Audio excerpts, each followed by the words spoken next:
For the very latest news from Thailand, this is the Fabulous Pattaya Media Group. If you could like and subscribe, well, that would be amazing. Thank you so much. Thailand was elected to the United Nations Human Rights Council for a 3-year term this week after a ballot amongst the United Nations. In the same vote, Saudi Arabia failed to secure sufficient votes for a post, as in all 18 nations were chosen. Long working towards recognition for human rights, Thailand joins 47 other nations on the Council, which is an intergovernmental body responsible for strengthening the promotion and protection of human rights around the globe and for addressing violations, making recommendations on them. On Phuket, police and forensic teams have a challenge. They have to identify a corpse discovered close to Patong Beach this week. Believed to be that of a non-Thai, it was found floating by an hotel guest and reported to the authorities. Wearing only shorts and so with no ID, police are hoping that friends or family will come forward to report someone missing.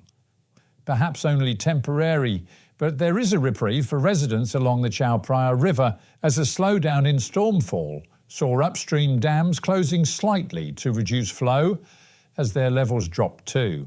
This, though, as experts watch the sea tide at the mouth of the river, which is expected to get higher within the next 3 days, in turn slowing flow from the river out into the bay and possibly seeing a backup of water up and through the capital.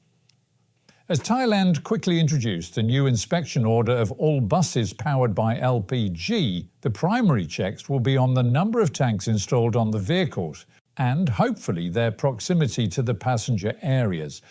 But of greater importance, we're told, is the adequate ventilation of tank storage areas where gas can build up during a leak, and the competent and genuine installation of a shut-off valve, which senses excess gas use and should shut off the supply from the tanks in the event of a gas leak within the vehicle. Realistically, shut-off valves should be installed per tank and as close to the tank as possible to ensure that any leak within the system auto-applies the cut-off of gas supply. In the case of the bus carrying children, which turned into an inferno in the capital, it's clear now that the operator had illegally added extra tanks to the bus in order to give it a greater travel distance between refills. What isn't clear is just how the system was modified and if any shut-off valves at all were installed in the second tank storage area, which was to the front of the bus. It's also not clear how inspections are carried out here to ensure safety, as a visible inspection of tanks and shut-off valves, if any, is not sufficient. What is needed, we're told, for genuine safety is a check system to test any installed valves to ensure that they work. Meanwhile at home, and local ladies can breathe a sigh of relief as Pattaya's phantom knicker sniffer was under arrest yesterday after police tracked down the somewhat frustrated 21-year-old when his family reported him to them as the perpetrator. They'd seen the news here of a man wandering on a communal balcony and removing women's underwear from a drying line before inhaling the fumes from them. That, and the media coverage, was enough to see police take the issue seriously and duly arrest the Naglua resident. He's admitted the act, but made it clear that he was in no way intimidating the knicker owner.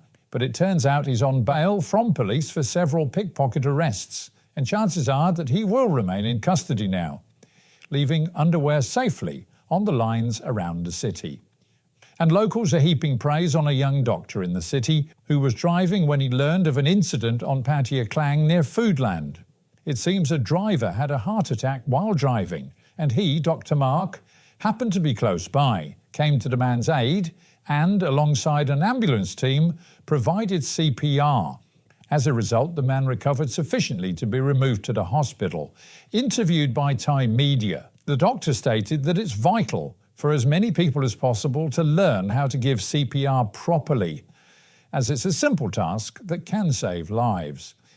And with the Met Office promising a wet weekend at times, storms across the region from today through the weekend, and highs of just around 30, dropping to a cool 25 at night. Local and national news today from Fabulous 103 FM and Fabulous Pattaya Media Group. And to get a notification every time we release another bulletin or program, like and subscribe to our channel, Fabulous Pattaya Media Group, by using the link below.